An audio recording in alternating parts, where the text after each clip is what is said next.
नमस्कार बच्चों, मैं डॉक्टर ललिता शर्मा, सह आचार्य सम्राट पृथ्वीराज चौहान राजकीय महाविद्यालय अजमेर।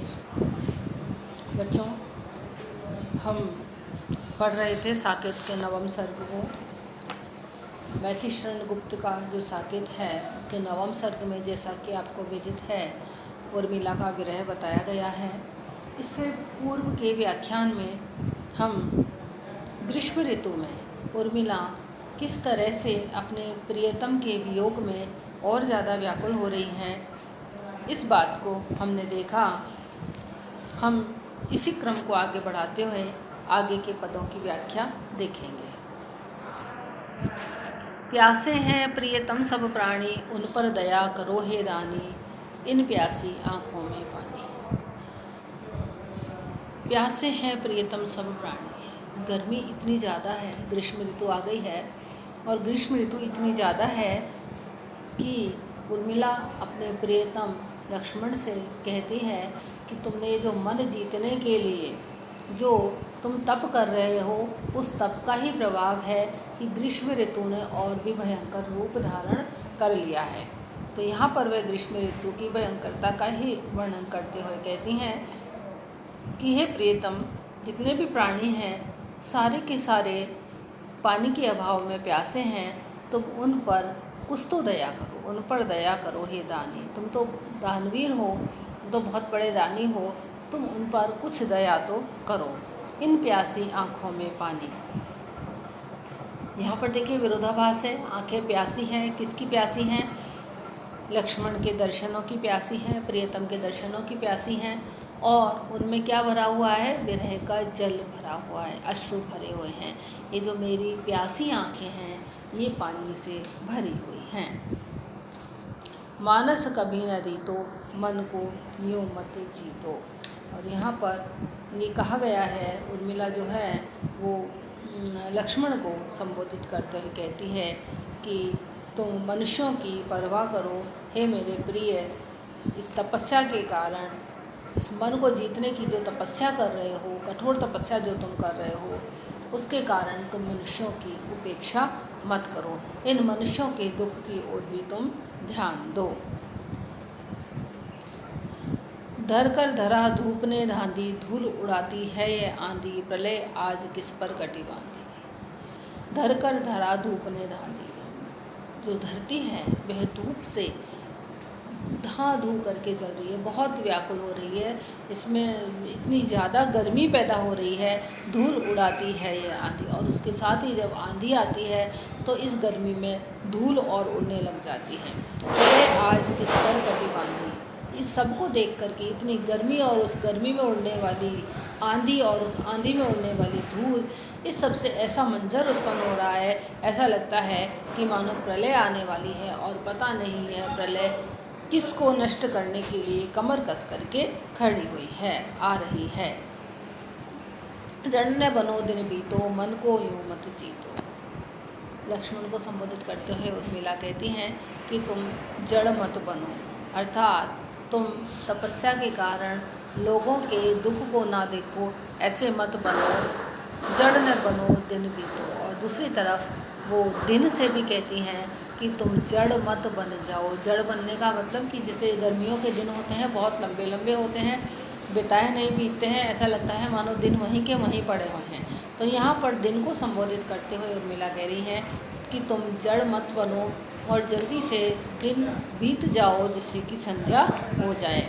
मन को यूँ मत जीतो। और फिर लक्ष्मण से कहते हैं कि तुम मन को जीतने के लिए इस तरह की तपस्या मत करो कि पूरी धरती विरह के ताप से तप जाए। मेरी चिंता छोड़ो, मग्न रहो नाथ आत्मचिंतन में, बैठी हूँ मैं फिर भी अपने इस नृप निकेतन में। उर्मिला यहाँ पर फिर लक्ष्मण को संबोधित करती हैं और कहती हैं, पहले अपनी विरह की व्याकुलता बताती हैं, लेकिन फिर वो सोचती हैं कि कहीं मेरी विरह की व्याकुलता बताने के कारण लक्ष्मण अपने कर्तव्य से विमुख नहीं हो जाएं। तो वह कहती है, हे नाथ, तुम मेरी थोड़ी भी चिंता मत करो, तुम तो अपने आत्मचिंतन में ही लीन रहो। क्यों? क्योंकि बैठी हूँ मैं फिर भी अपने इस नृप निकेतन में। क्योंकि तुम वन में इधर उधर भटक रहे हो, मैं तो फिर भी अपने इस राजभवन में बैठी हुई हूँ, जहाँ पर कि मुझे किसी तरह की कोई तकलीफ़ नहीं है, जो भौतिक तकलीफ़ है वह नहीं है। लेकिन लक्ष्मण क्योंकि वन वन में भटक रहे हैं, उनको तो सर्दी, गर्मी, वर्षा, धूप, इन सब से जो तकलीफ़ है वह उनको झेलनी पड़ रही है। क्योंकि उर्मिला कहती है मैं तो इस महल में, राजभवन में सुख से बैठी हुई हूँ। ठहर अरी इस हृदय में लगी विरह की आग, तालवंत से और भी धड़क उठेगी जाग।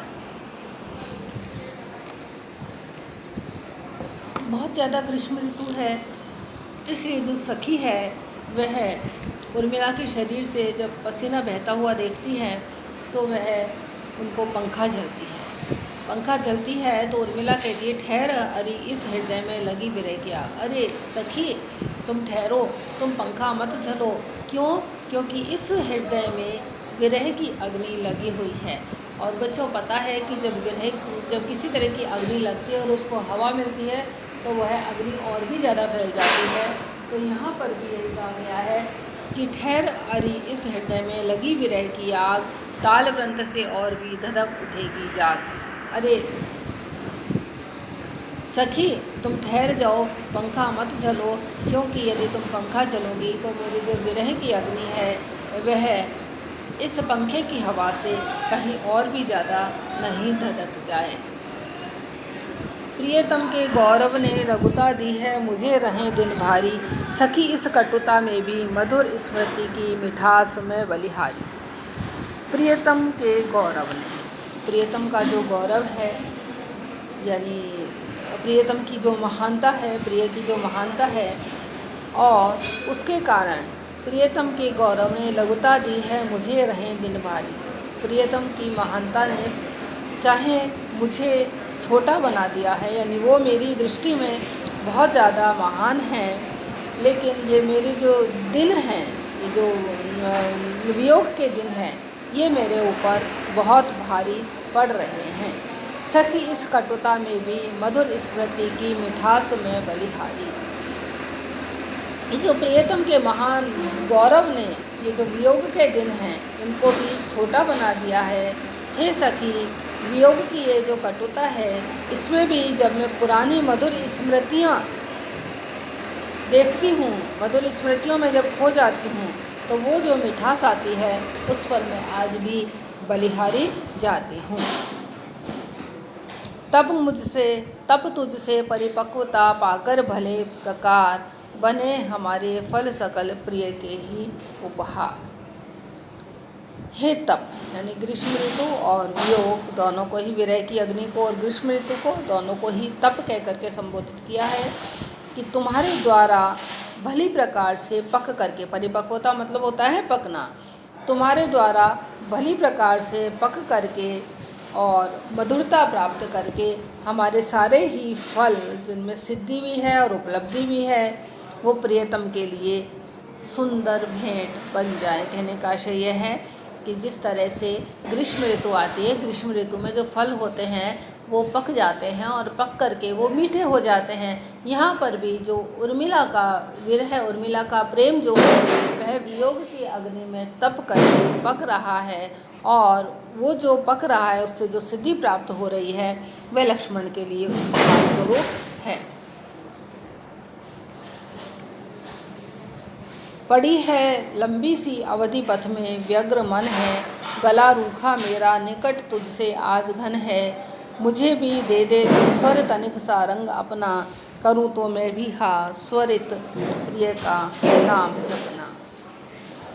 भीषण गर्मी है और उस गर्मी के समय में जो मोर है वह अपने मेघों के लिए बोलता है, पीहू पीहू करके, मेओ मेओ करके बोलता है, जिससे कि उसको शीतलता प्राप्त होती है।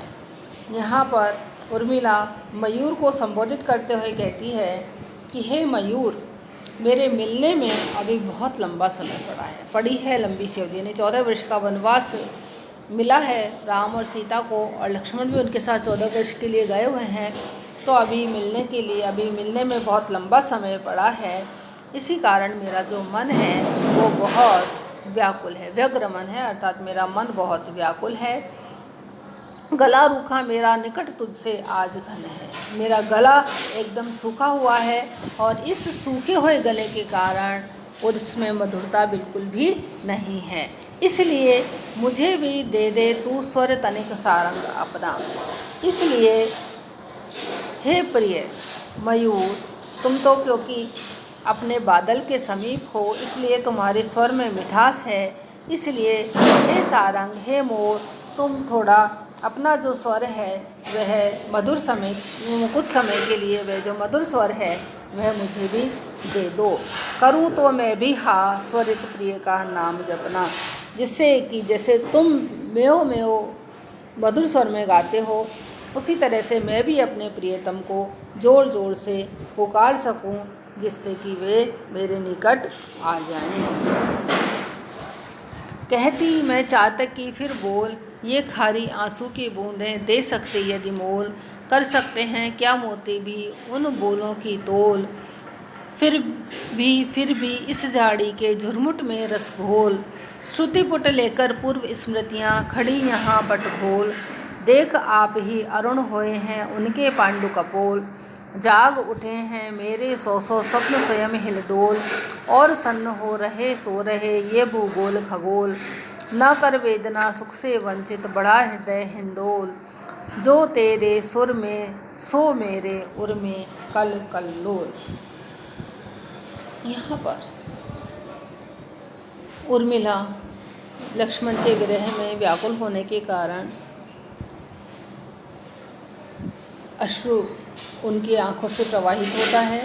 अश्रु प्रवाह करती हुई जो उर्मिला है वो चातकी को संबोधित करती है और कहती है, हे चातकी, यदि मेरे नेत्रों से बहती हुई जो आंसुओं की ये खारी बूंदें हैं, ये यदि तेरे लिए मोती का मोल दे सके, मोती ये जो तेरा जो मधुर स्वर है उसका मूल्य यदि मेरे खारी आंसू की बूंदें यदि दे सके, तो मैं बारंबार तुम्हारे मधुर स्वर को सुनती रहूँगी। कर सकते हैं क्या मोती भी उन बोलों की तो। वैसे तो मेरे पास इसके अतिरिक्त और कोई वस्तु नहीं है, इसलिए मैं तुम्हारे स्वर को बार बार सुनने का अनुरोध भी नहीं कर सकती। और तुम्हारा ये जो बहुत ही सरस स्वर है, इसका जो मोल है वो तो मोती भी नहीं चुका सकते। तो फिर ये आंसू की जो खारी बूंदें हैं, ये किस प्रकार तुम्हारे जो मधुर बोल है उसका मूल्य चुका सकेंगी। लेकिन इतना होने पर भी मैं तुमसे प्रार्थना करती हूँ, फिर भी इस झाड़ी के झुरमुट में रस घोल। इतना होने पर भी मैं तुमसे यह प्रार्थना करती हूँ, तुम इस झाड़ी के झुरमुट में अपनी जो वाणी है उसका रस घोल दो, उसका रस प्रवाहित करो। यानी तुम्हारी जो मधुर मिठास वाणी की है वह इस सारे झाड़ी के झुरमुट में फैल जाए। श्रुतिपुट लेकर पूर्व स्मृतियाँ खड़ी यहाँ पट खोल। तुम्हारा ये जो मधुर स्वर है, इसको सुनने के लिए जो संयोग अवस्था की जो पूर्व मधुर स्मृतियाँ हैं वो अपने कानों को खोलकर उत्सुकता पूर्वक यहाँ पर खड़ी हुई हैं। देख आप ही अरुण होए हैं उनके पांडु कपोल। हे चातकी, तुम देखो तो सही कि वियोग के कारण मेरे जो कपोल हैं, मेरे जो गाल हैं, वो कमजोरी के कारण पीले पड़ गए थे। वे जब पूर्व संयोग की जो मधुर स्मृतियाँ हैं वो जैसे ही मेरे मन में आती हैं तो उनके कारण मेरे जो गाल हैं वो किस तरह से पीले पड़े हुए गाल अपने आप ही लाल हो उठे हैं। अर्थात तुम्हारा जो स्वर है, तुम्हारे जो स्वर की मिठास है, उसने मेरे अंदर नव जीवन का संचार कर दिया है। जाग उठे हैं मेरे सौ स्वप्न स्वयं हिंडोल। मेरे सैकड़ों स्वप्न इस स्वर के कारण, तुम्हारा जो मधुर स्वर है उसके कारण हिलडुल कर अपने आप ही जागृत हो गए हैं। लेकिन और सन्न हो रहे सो रहे ये भूगोल खगोल। मेरे जो तुम्हारे स्वर सुन करके जो मेरे सपने हैं, सौ जो मधुर स्वप्न हैं वो तो जाग उठे हैं, लेकिन ये जो पृथ्वी और आकाश है ये तो अभी भी नीरव पड़ा हुआ है, ये अभी भी सन्न हो रहा है। किसके कारण? ग्रीष्म ऋतु के कारण। न कर वेदना सुख से वंचित बड़ा हृदय हिंदोल, जो तेरे सुर में सो मेरे उर में कल कल्लोल। इसलिए तू अपना जो मधुर स्वर में गाना है वो बंद मत कर, उसको बंद करके तू मुझे वेदना सुख से रहित मत कर। बड़ा हृदय हिंदोल, और तुम अपना जो हृदय रूपी जो झूला है उसकी पींगे दो, उसमें इस तरह के झोंटे दो कि वो बहुत ही ऊंचा ऊंचा झूला जाए, जिससे कि वो बढ़ करके मधुर स्वर में पीऊ पीऊ की गुंजार करे। जो तेरे सुर में सो मेरे उर में कल कल्लोल। ये जो तू पीऊ पीऊ शब्द बोलती है, ये जो गुंजार करती है, ये जो मधुर प्रेम की लहरियाँ हैं, वो जैसी तेरे स्वर में हैं वैसी ही मेरे हृदय में भी हैं। जो तेरे स्वर में पीऊ पीऊ का स्वर है वही मेरे हृदय में भी है। चातकी मुझको आज ही हुआ भाव का भान, हावे तेरा रुदन था मैं समझी थी गान। यहाँ पर जो चातकी बोलती है, पीऊ पीऊ का स्वर है, इतना कोमल है, इतना सरस है, इतना मधुर है कि उर्मिला कहती है कि विरह की अवस्था में जो तुमने पीऊ पीऊ का स्वर बोला था, उनको सुन करके मुझे ऐसा अनुभव हुआ कि वह मधुर संगीत है। लेकिन आज मुझे पता पड़ा है कि वास्तव में तो वह तेरे हृदय की पीड़ा ही थी, जो जिसे मैं मधुर संगीत समझ रही थी। हाँ, वह तेरा रुदन था मैं समझी थी गान। मैं उसे गान समझी थी, मैं उसे गीत समझी थी, लेकिन वह तो वास्तव में तेरे हृदय की पीड़ा ही थी, क्योंकि यह मैं अब समझ पाई हूँ जब मुझे लक्ष्मण का वियोग सहना पड़ रहा है। घूम उठे हैं शून्य में उमड़ घुमड़ घनघोर, ये किसके उच्छ्वास से छाए हैं सब ओर। चारों तरफ बादल जो है उमड़ घुमड़ करके आ रहे हैं, पूरे आकाश में फैले हुए चारों दिशाओं से उमड़ घुमड़ करके घनघोर बादल छा गए हैं। ऐसा लगता है ये जो बादल हैं ये किसके उच्छ्वास से छाए हैं सब ओर। पता नहीं ये किसके उच्छ्वास हैं, अर्थात किसके दीर्घ श्वास के रूप में ये बादल आए हैं। कहने का आशय ये है कि ग्रीष्म ऋतु की जो दीर्घ निश्वासें हैं उनके द्वारा ही ये बादल जो हैं ऐसा लगता है मानो उमड़ घुमड़ करके और पूरे आकाश में छा गए हैं। मेरी ही पृथ्वी का पानी ले लेकर यह अंतरिक्ष सखी आज बना है रानी, मेरी ही धरती का धूम बना आज आलीगन घूम, गरज रहा गज सा झुकझूम। मेरी ही पृथ्वी का पानी ले लेकर ये अंतरिक्ष सखी आज बना है रानी। यहाँ पर उर्मिला ग्रीष्म के बाद में जब वर्षा आती है उसका वर्णन कर रही है कि वर्षा ऋतु में जो बादल हैं वो आकाश से वर्षा करते हैं, और ये जो आकाश है ये ऐसा लगता है कि मानो अपने आप को बहुत बड़ा दानवीर कह रहा है। लेकिन आकाश में पानी कहाँ से आता है? पृथ्वी से उड़ा हुआ पानी ही है। जो धरती से उड़ा हुआ पानी है वही आकाश में जाकर के मेघ बनता है और उसी से वर्षा होती है। तो यहाँ पर उर्मिला कहती है कि तुम मेरी ही पृथ्वी का पानी लेकर के, हे आकाश तू आज बहुत बड़ा दानी बन गया है। मेरी ही धरती का धूम बना आज आलीगन हूँ। जो मेरी ही पृथ्वी का पानी है जो कि मेघ से आच्छादित हो गया है, धरती का जो धूम है, धरती की जो धरती का धुआं है, अर्थात धरती का जो पानी उड़ रहा था तो उससे जो धुआं बन रही थी वही आसमान में जाकर के बादल बनी है। बना आज आली घनघूम, वो जो धरती का धूम था, धरती का जो धुआं था, अर्थात जो वाष्पीकरण था, वह वाष्पीकरण ही आसमान में जाकर के बादल बन गया है।